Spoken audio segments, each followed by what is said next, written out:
ഇവിടെ 1190 പദ്ധതികളും 90,562 കോടിയുടെയും ചെലവിനെ കുറിച്ചൊക്കെ നിങ്ങൾ പറയും. പുതിയതായി പാലം, സ്കൂള്, റോഡുകൾ, ആശുപത്രികൾ, സ്റ്റേഡിയം, ഇതെല്ലാം.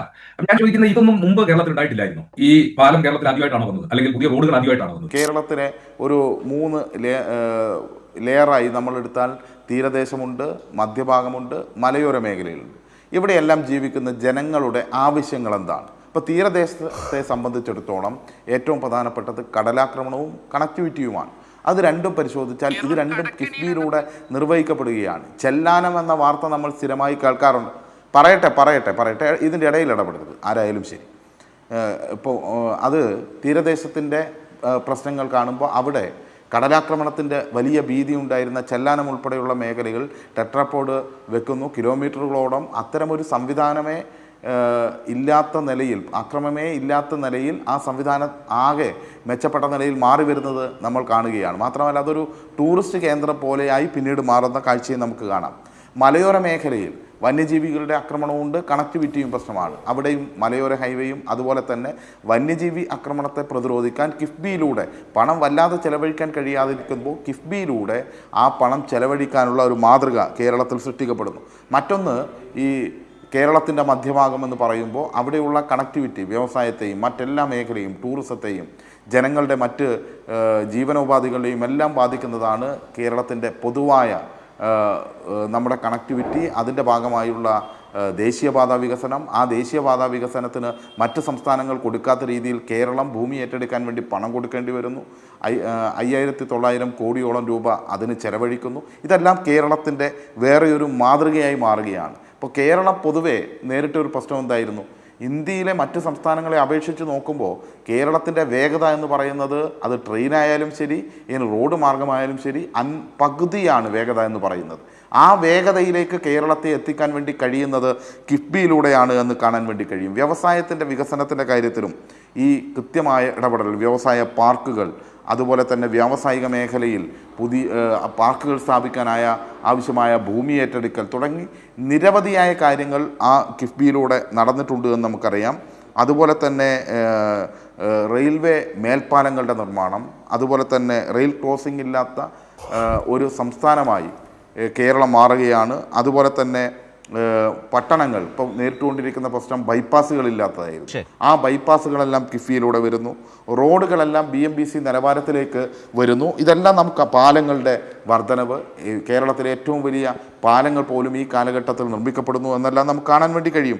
ഇത്തരത്തിൽ നമ്മുടെ ഇൻഡസ്ട്രിയൽ കോറിഡോറിൻ്റെ നിർമ്മാണം, അതുപോലെ തന്നെ മറ്റൊന്ന് പ്രധാനപ്പെട്ടതാണ് വൈദ്യുതി, അതുപോലെ തന്നെ ഇൻ്റർനെറ്റ് കണക്ടിവിറ്റി ഫോണിലൂടെ, ഇതെല്ലാം കിഫ്ബിയിലൂടെ സാധ്യമാകുന്നു എന്നത് ഏറ്റവും പ്രധാനപ്പെട്ട കാര്യമാണ്. അങ്ങനെയാണ് 90,562 കോടി രൂപയുടെ മൂലധന നിക്ഷേപം കേരളത്തിൽ നടക്കുന്നത്. അദ്ദേഹം ചോദിച്ചൊരു ചോദ്യമുണ്ട്. അതായത് ഇവിടെ ഉമ്മൻചാണ്ടിയുടെ കാലമൊക്കെ പറയുമ്പോൾ, മൂലധന നിക്ഷേപത്തെക്കുറിച്ച് പറയുമ്പോൾ, UDFൻ്റെ അവസാനത്തെ 3 വർഷക്കാലത്തെ ബജറ്റിലൂടെയുള്ള മൂലധന നിക്ഷേപം എന്ന് പറയുന്നത് ആകെ എത്രയാണ്?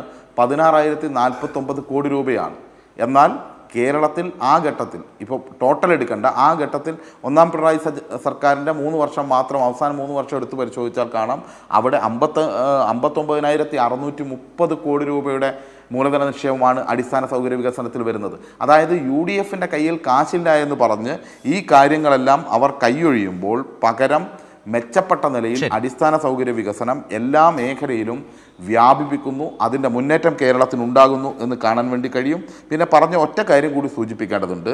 അദ്ദേഹം CAG റിപ്പോർട്ടിനെയൊക്കെ ഉദ്ധരിച്ച് കേരളം കടക്കണിയിലാണ് എന്നൊക്കെ പറയാൻ വേണ്ടി ശ്രമിക്കുന്നു. അദ്ദേഹം അപ്ഡേറ്റ് ചെയ്യണം കാര്യങ്ങൾ എന്നുള്ളതാണ് അദ്ദേഹത്തോട് സൂചിപ്പിക്കാനുള്ളത്. ഏറ്റവും ഒടുവിൽ CAG റിപ്പോർട്ട് വരുമ്പോൾ ഇന്ത്യയിൽ കടക്കണിയുള്ള സംസ്ഥാനത്തിൽ ആദ്യത്തെ 15 പോലും കേരളം വരുന്നില്ല. കടക്കണിയില്ലാത്ത സംസ്ഥാനമായി CAG റിപ്പോർട്ടിനകത്ത് കേരളം വരുന്നു. ആഭ്യന്തര വരുമാനം വർദ്ധിക്കുന്ന കാര്യത്തിൽ കേരളം വല്ലാതെ മുന്നോട്ട് പോയിരിക്കുന്നു എന്ന് റിസർവ് ബാങ്ക് ഓഫ് ഇന്ത്യയുടെ ഉൾപ്പെടെയുള്ള വാർഷിക അവലോകന റിപ്പോർട്ട് വരുന്നു. ഇതെല്ലാം നമ്മുടെ മുന്നിലുണ്ട്. നമ്മൾ ഒരു കാര്യം ശ്രീ സേനാപതിയോട് എനിക്ക് സൂചിപ്പിക്കാനുള്ളത്, നമ്മുടേതാണ് കേരളം. നിങ്ങൾ മഴുവെറിഞ്ഞോ എങ്ങനെയോ നേടി എന്നുള്ളതിനെ പറ്റിയല്ല. ഇവിടെ ആരും മഴുവെറിഞ്ഞിട്ടില്ല. പക്ഷേ ജനങ്ങളുടെ മനസ്സിലേക്ക് വികസനം എത്തിക്കാൻ വേണ്ടി കഴിഞ്ഞു. അവരോടൊപ്പം വികസനത്തിൻ്റെ ഒരു സ്പർശം എത്തിക്കാൻ വേണ്ടി കഴിഞ്ഞു എന്ന എന്നതാണ് കേരളത്തിലെ ഗവൺമെൻറ് മെച്ചം എന്ന് പറയുന്നത്. അത് കേരളത്തിലെ ജനങ്ങൾ അനുഭവിച്ചുകൊണ്ടിരിക്കുന്നുണ്ട്. അത് നിങ്ങൾ കാണേണ്ടതുണ്ട്. ഇവിടെ കിഫ്ബിയെ തകർക്കാൻ വേണ്ടി ശ്രമിക്കുന്നു എന്ന് പറയുമ്പോൾ താങ്കൾ തന്നെ ഇവിടെ ഉദ്ധരിക്കുകയാണ് കേന്ദ്ര സർക്കാരിൻ്റെ നിയമം, ഫിസ്ക്കൽ ഡെഫിസിറ്റി അതിൻ്റെ നിയമം, അതുപോലെ തന്നെ അതിൻ്റെ വ്യവസ്ഥകൾ എന്നെല്ലാം പറയുകയാണ്. National highway authority of India ഇതേ നിലയിൽ അടിസ്ഥാന സൗകര്യ വികസനം നടത്തുമ്പോൾ ഈ കോൺഗ്രസിനും പ്രശ്നമല്ല, BJPക്കും പ്രശ്നമല്ല എന്ന് മാത്രമല്ല, അവരുടെ അതേ പാതയിൽ തന്നെ നാം മുന്നോട്ട് പോകുന്നു. പിന്നെ ഇതൊക്കെ എങ്ങനെയാണ് കിഫ്ബിക്ക് വരുമാനമുണ്ടോ എന്നല്ലാണ് ചോദിക്കുന്നത്. 56 പദ്ധതികൾ കിഫ്ബിക്ക് കൃത്യമായി വരുമാനമുള്ള പദ്ധതികളാണ്. വിശദീകരിക്കണമെങ്കിൽ ഞാൻ കൃത്യമായി വിശദീകരിക്കാം, ഞാൻ അതിൻ്റെ വിശദാംശങ്ങളിലേക്ക് പോകുന്നില്ല. അതിലൂടെ സ്വയം വരുമാനം കണ്ടെത്തിക്കൊണ്ട്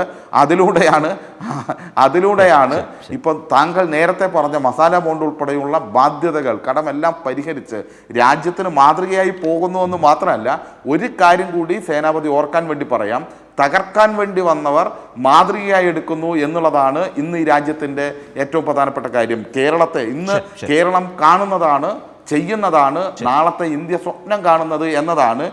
DFI എന്ന പേരിൽ കേന്ദ്ര സർക്കാർ കിഫ്ബിക്ക് സമാനമായി ഇൻഫ്രാസ്ട്രക്ചർ ഡെവലപ്മെൻറ്റ് വേണ്ടിയിട്ട് പുതിയ സംവിധാനം കേന്ദ്ര സർക്കാരിൻ്റെ നേതൃത്വത്തിൽ രൂപീകരിക്കാനുള്ള മാതൃക എന്ന് പറയുന്നത് കേരളത്തിലെ കിഫ്ബിയാണ്. നിങ്ങൾ വിമർശിച്ചോളൂ, പക്ഷേ നിങ്ങൾ വിമർശിക്കുമ്പോഴും നിങ്ങൾ സ്വപ്നം കാണുന്നത് ഈ പദ്ധതികൾ നടപ്പിലാക്കലുമാണ്. പിന്നെ ഒരു കാര്യം കൂടി പറയാം, ശ്രീ രമേശ് ചെന്നിത്തല ഉൾപ്പെടെയുള്ള ആളുകൾ അവരുടെ മണ്ഡലത്തിൽ നടന്ന കിഫ്ബി വികസനത്തെക്കുറിച്ച് പറയുന്നു. സമയമില്ലാത്തതുകൊണ്ട് ഞാൻ കേൾപ്പിക്കുന്നില്ല.